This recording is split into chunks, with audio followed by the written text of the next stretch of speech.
ಎಲ್ಲರಿಗೂ ನಮಸ್ಕಾರ. ನಾಳೆ ವೈಕುಂಠ ಏಕಾದಶಿ.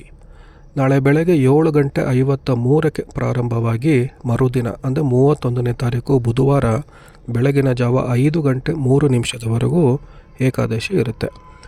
ನಾಳೆ ಮನೆಯ ಮುಖ್ಯ ದ್ವಾರಕ್ಕೆ ತೋರಣ ಕಟ್ಟಿ ಪೂಜೆ ಮಾಡಿ, ತುಳಸಿ ಪೂಜೆ ಮಾಡಿ, ನಂತರ ವಿಷ್ಣುವಿನ ವಿಗ್ರಹಕ್ಕೆ ಅಥವಾ ಭಾವಚಿತ್ರಕ್ಕೆ ಹಳದಿ ಹೂವಿಟ್ಟು ತುಳಸಿ ಹಾರ ಹಾಕಿ ವಿಶೇಷವಾದ ಸಂಕಲ್ಪದಿಂದ ಪೂಜೆ ಮಾಡೋದು ಬಹಳ ಮುಖ್ಯ ಆಗಿರುತ್ತೆ.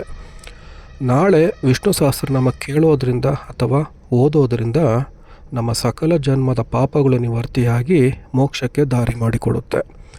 ನಾಳೆ ಮಾಡುವಂಥ ಉಪವಾಸ ವ್ರತಕ್ಕೆ ವಿಶೇಷವಾದ ಅನುಗ್ರಹ ಪ್ರಾಪ್ತಿಯಾಗುತ್ತೆ. ನಾಳೆ ನಾನ್ ವೆಜ್ ಸಂಪೂರ್ಣವಾಗಿ ನಿಷೇಧ ಮಾಡಬೇಕು. ನಾಳೆ ಯಾವುದೇ ಕಾರಣಕ್ಕೂ ಯಾರಿಂದಲೂ ಹಣವನ್ನು ಪಡೆಯಬಾರದು ಮತ್ತು ಯಾರಿಗೂ ಹಣನ ಕೊಡಬಾರದು. ನಾಳೆ ನಾವು ಯಾರಿಂದಾರು ಹಣನ ಪಡ್ಕೊಂಡಾಗ ಅವರ ಋಣಭಾರ ನಮಗೆ ಜನ್ಮ ಜನ್ಮಾಂತರದವರೆಗೂ ಮುಂದುವರಿಯುತ್ತೆ.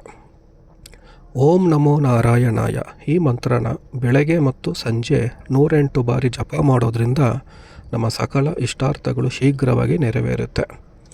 ನಾಳೆ ನಾವು ಮಾಡುವಂತಹ ಪ್ರತಿಯೊಂದು ಪೂಜೆಯು ವಿಷ್ಣುವಿನ ಪಾದಕ್ಕೆ ನೇರವಾಗಿ ಸಮರ್ಪಣೆ ಆಗೋದ್ರಿಂದ ಪ್ರತಿಯೊಬ್ಬರೂ ವಿಷ್ಣುವಿನ ಅನುಗ್ರಹಕ್ಕೆ ಪಾತ್ರರಾಗಿ ತಮ್ಮ ಕುಟುಂಬದವರಿಗೂ ಮತ್ತು ತಮಗೂ ವಿಶೇಷ ಅನುಗ್ರಹಕ್ಕೆ ಪ್ರಾರ್ಥನೆ ಮಾಡೋದು ಬಹಳ ಮುಖ್ಯವಾಗಿರತಕ್ಕಂತಹ ವಿಚಾರ. ನೈವೇದ್ಯಕ್ಕೆ ಬಾಳೆಹಣ್ಣು ಮತ್ತು ಅಕ್ಕಿ ಪಾಯಸ ಇಟ್ಟು ವಿಷ್ಣುವಿಗೆ ಸಮರ್ಪಣೆ ಮಾಡೋದರಿಂದ ನಾವು ನೇರ ಅನುಗ್ರಹಕ್ಕೆ ಪಾತ್ರರಾಗ್ತೀವಿ. ಈ ರೀತಿಯಾಗಿ ನಾಳೆಯ ವಿಶೇಷ ದಿನ ಮತ್ತು ಪುಣ್ಯದ ದಿನ ಆಗಿರೋದ್ರಿಂದ ಎಲ್ಲರೂ ಈ ದಿನನ ಸದುಪಯೋಗ ಪಡಿಸ್ಕೋಬೇಕು ಅಂತ ತಮ್ಮಲ್ಲಿ ಕೇಳ್ಕೊತೀನಿ. ಇಷ್ಟೇಳಿ ನಾನು ವಿಡಿಯೋನ ಮುಗಿಸ್ತಾ ಇದ್ದೀನಿ. ಎಲ್ರಿಗೂ ಒಳ್ಳೆಯದಾಗಲಿ.